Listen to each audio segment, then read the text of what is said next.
Hello नमस्कार दोस्तों, आपका स्वागत है क्रिक लाइफ पर। मैं हूं परितोष और जैसा कि आप सबको पता है, आज इंडिया वर्सेस बांग्लादेश की जो सीरीज़ जिसका हमें सबको बेसब्री से इंतज़ार था।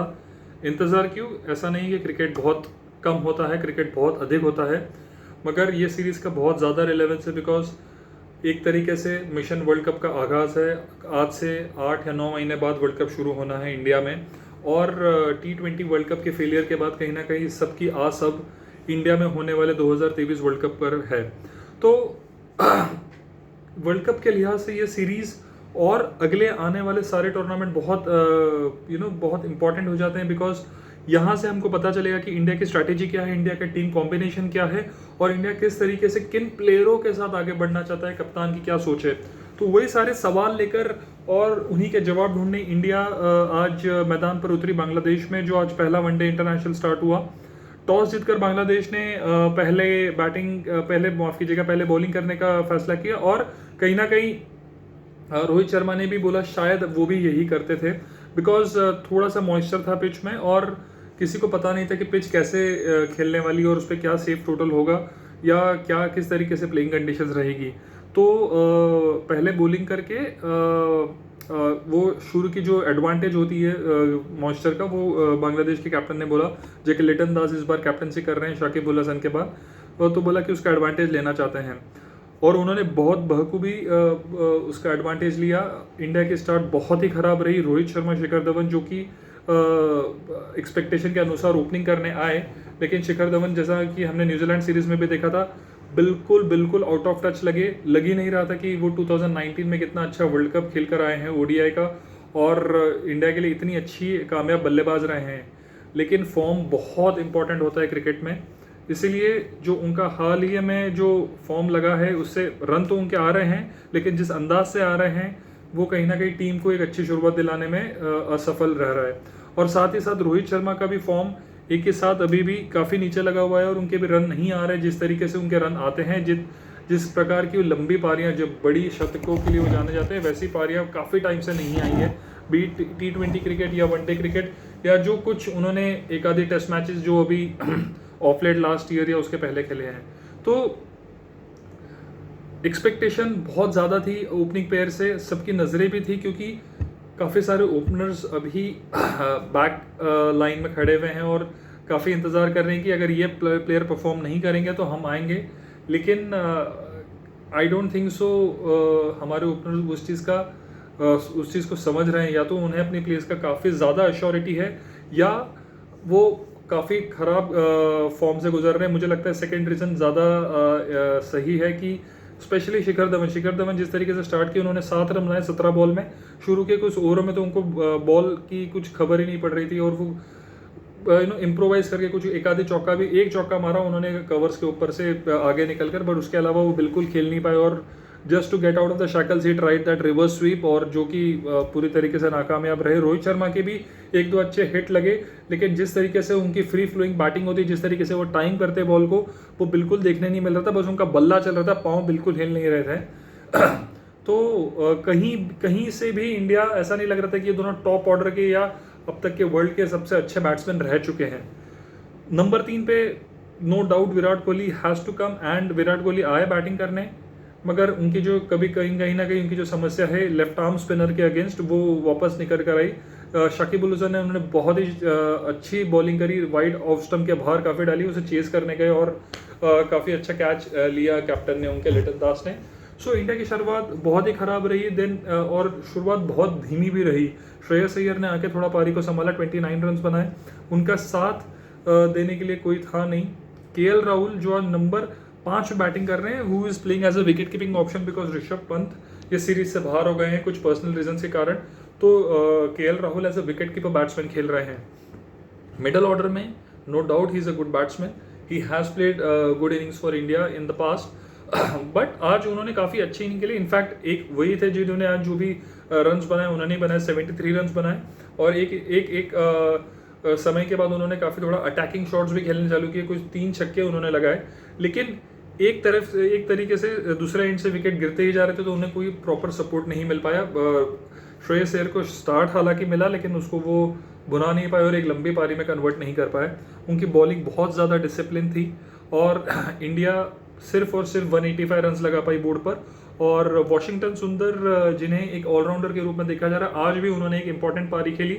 हालांकि जिस तरीके की उनके पास आज अपॉर्चुनिटी थी वो काफ़ी लंबा खेल सकते थे, क्योंकि दूसरे एंड पे केएल राहुल काफ़ी अच्छी बैटिंग कर रहे थे। तो कहीं ना कहीं मैं कहूँगा कि उन्होंने कोशिश ज़रूर अच्छी की, शुरुआत अच्छी मिली, स्टार्ट अच्छा मिला, बट कहीं वो मौके को वो पूरी तरीके से कन्वर्ट नहीं कर पाए, बिकॉज वो भी अपने प्लेस के लिए लड़ रहे हैं। बिकॉज जिस दिन हार्दिक पांड्या और रविंद्र जडेजा वापस आएंगे वो स्ट्रेट अवे वॉकिंग करेंगे 11 में, इसलिए सुंदर को जितने भी जो भी मौके मिल रहे हैं उन्हें उससे पूरी तरीके से प्रॉपरली उसे ग्रैब करना होगा। हालांकि उनकी बैटिंग अच्छी थी, उन्होंने बॉलिंग में भी बहुत ही शानदार कंट्रीब्यूट किया। जब इंडिया की इनिंग स्टार्ट हुई, इंडिया ने सिर्फ 185 रन्स बनाए, जो कि बहुत ही कम थे इस पिच पर, जबकि काफ़ी सारे जब पिच रिपोर्ट में भी बोला जा रहा था it will be an high scoring game, but quite contrasting जिस तरीके से इंडिया की बैटिंग हुई। 185 कहीं से भी नहीं लगी, जबकि इंडिया के सारे फुल स्ट्रेंथ बैटिंग थी आज। खाली जो नहीं थे वो एक हार्दिक पांड्या नहीं थे जो 11 में आ सकते थे। सूर्य कुमार यादव इस नहीं है, आज नहीं थे साइड में, लेकिन उनकी जगह बनती थी, कंपटीशन होता था श्रेयस अय्यर के, जो आज के टाइम पे काफ़ी अच्छे फॉर्म में चल रहे when it comes to one day cricket. तो जब इंडिया की बॉलिंग आई, इंडिया ने काफ़ी अच्छी शुरुआत की और स्विंग बहुत अच्छा मिल रहा था दीपक चहर को। उनका जो फर्स्ट स्पेल रहा, 6 ओवर में सिर्फ 9 रन दिए और 1 विकेट लिया, और दूसरे एंड से मोहम्मद सिराज ने भी काफ़ी अच्छी बॉलिंग करी। तो इंडिया की शुरुआत बहुत अच्छी रही। बांग्लादेश बहुत प्रेशर में खेल रही थी, बहुत स्लो स्टार्ट मिला उनको, और उनके शुरुआत के 2 या 3 विकेट काफ़ी जल्दी गिरे एक स्लो स्टार्ट के बाद। उनकी इनिंग्स को संभाला उनके दो मोस्ट एक्सपीरियंस बैट्समैन, जो कि उनके कैप्टन है लिटन दास और शाकिब उल हसन। जिस तरीके से वो खेल रहे थे, एक जगह लगा कि इंडिया मैच में कहीं पे भी नहीं है, पूरी तरीके से वन साइडेड लग रहा था मैच, और they were playing it out very easily. But वहीं पे इंडिया के जो अपकमिंग स्टार है वॉशिंगटन सुंदर, उन्होंने जल्दी से जल्दी दोनों विकेट लिए। शाकिब उल हसन का जिनका बहुत ही अच्छा कैच लिया विराट कोहली ने, एक स्टनर कह सकता हूँ मैं, लेकिन बहुत ही सरप्राइजिंग मूव था जब इतना अच्छा स्पेल आपके कोई बॉलर का जा रहा है, उसके बाद वॉशिंगटन सुंदर को बॉलिंग मिली ही नहीं। 5 ओवर में 17 रन देकर 2 विकेट लिए उन्होंने जो उनके फर्स्ट स्पेल में थे, उसके बाद वो कहीं पे भी पूरे मैच में नहीं आए। और दूसरी ओर से शहबाज अहमद ने 9 ओवर डाले, वो किफ़ायती रहे, लेकिन वो विकेट लेते हुए कभी भी नहीं लगे। तो थोड़ा सा सरप्राइजिंग मूव थी। काफ़ी कैप्टनसी, जिस रोहित शर्मा जितनी पहले जाने जाते थे कि कोई भी सिचुएशन वो पैनिक नहीं करते थे, जब मुंबई इंडियंस के लिए भी जब कभी भी आईपीएल में कैप्टनसी करते थे, बहुत ही शानदार कैप्टनसी होती थी। बट हालिया समय में ऐसा लग रहा है टीम सिलेक्शन से लेके बॉलिंग चेंजेस से लेके काफ़ी सारी चीज़ें, मतलब उस पर क्वेश्चन उठ रहे हैं कि ऐसा क्यों हो रहा है। क्या वो अभी पैनिक कर रहे हैं, क्या वो ज़्यादा प्रेशर ले रहे हैं अपने में, या कोई एक पर्टिकुलर प्लान लेके चल रहे हैं। बिकॉज आज हमने देखा कि वॉशिंगटन सुंदर का उनका पूरा स्पेल वहाँ बनता था जो उन्हें नहीं मिला। शहबाज अहमद जाके जबकि 9 ओवर पूरे डाल गए, एंड वॉशिंगटन सुंदर एक बॉलिंग के अच्छे फॉर्म में भी थे। न्यूजीलैंड में भी उन्होंने काफ़ी अच्छी बॉलिंग की थी, उनको काफ़ी विकेट्स भी मिले थे, but that was very very shocking. But जिस तरीके से इंडिया ने कमबैक किया, पहले वॉशिंगटन सुंदर ने 2 विकेट लिए, फिर मोहम्मद सिराज ने विकेट लिए, फिर कुलदीप सेन जिनका आज डेब्यू था उन्होंने भी 2 विकेट लिए, लेकिन वो काफ़ी महंगे साबित हुए, क्योंकि जो एंड में उनको रन्स पड़े वो बहुत क्रूशियल थे। 1 ओवर में 2 छक्के लगे उन्हें। तो जिस तरीके से इंडिया ने मैच में वापसी की, 9 विकेट इंडिया ने ले लिए थे, और उनको तभी भी बांग्लादेश को 51 रन चाहिए थे अराउंड इन 10 ओवर्स। तो it was straight away at that point of time India's game, it was just 1 wicket required. और उनके दोनों लोअर ऑर्डर बैट्समैन खेले थे, मेहदी हसन जो कि he is good with the bat, but definitely दूसरे एंड पे मुस्तफिजुर रहमान थे, जिन्हें आइडियली मैं समझता हूँ कि इंडिया को उन्हें आउट करना चाहिए था अटैक करके। दीपक चहर जो अपने सेकंड स्पेल में वापस आए, एक शानदार स्पेल उन्होंने फर्स्ट स्पेल डाला था, 6 ओवर डाल के 9 रन दिए थे सिर्फ। अगले 2 ओवर में जब वो आए, जब वो लास्ट विकेट की पार्टनरशिप उनकी लगी 50 रन की, उसमें उन्होंने 2 ओवर में 20 से 21 रन पड़े। वो भी मैं समझता हूँ कहीं ना कहीं बांग्लादेश के ऊपर से पूरा प्रेशर निकल गया और वो काफ़ी आराम से खेलने लगे। लेकिन सबसे बड़ी मिस्टेक जो इंडिया से हुई वो आज थी फील्डिंग में। 2 कैच छूटे, केएल राहुल ने कैच छोड़ा एज अ विकेट कीपर, जो कि जिस पर आगे चल के बहुत ज़्यादा डिबेट होने वाला है कि इंडिया के पास इतने सारे विकेट कीपिंग ऑप्शंस हो के आपको एक मेक शिफ्ट, मैं केएल राहुल को मेरे हिसाब से is a make shift opener wicket keeper.